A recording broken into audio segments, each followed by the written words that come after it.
Good evening tonight. A shocking discovery tied to Benjamin Franklin. Multiple human skeletons were found buried beneath his former London home, raising serious questions about what really happened there. On the Joe Rogan Experience, Joe Rogan and Sam Tripoli break down the mystery, the evidence, and the theories behind this chilling story. Was it science or something darker? Stay tuned. Ever hear about what Ben Franklin was? Okay, that's a different story. But what did he do? You never heard that, like, what he was found in? They found in his house? No. Like tons of bodies, bro.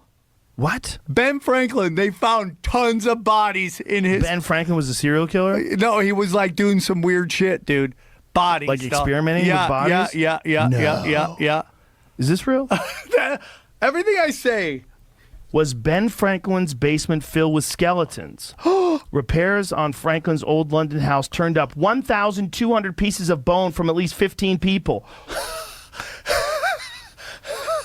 Holy shit. For nearly 2 decades. By the way, this is from the Smithsonian. This is not some wacky conspiracy This ain't SamTripoli.com. Yeah.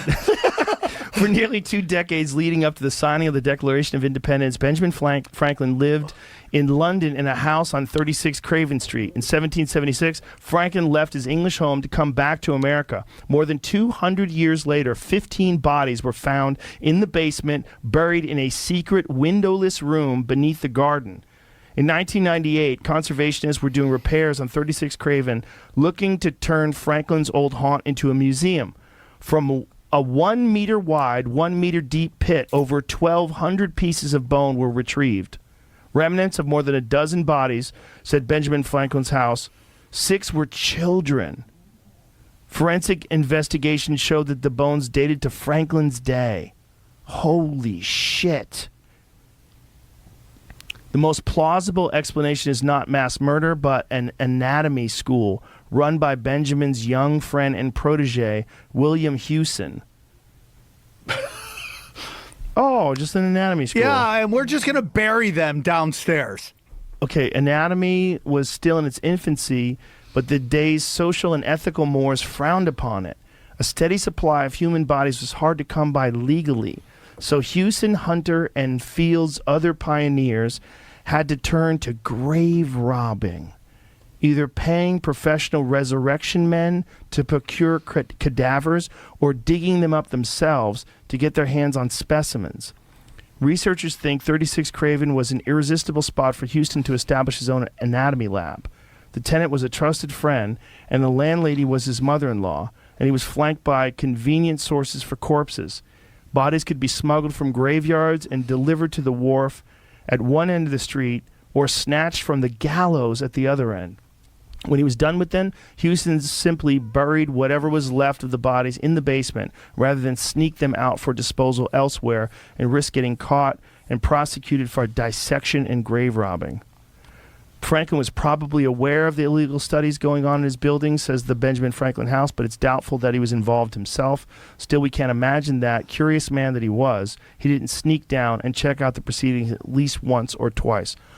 Of course he did.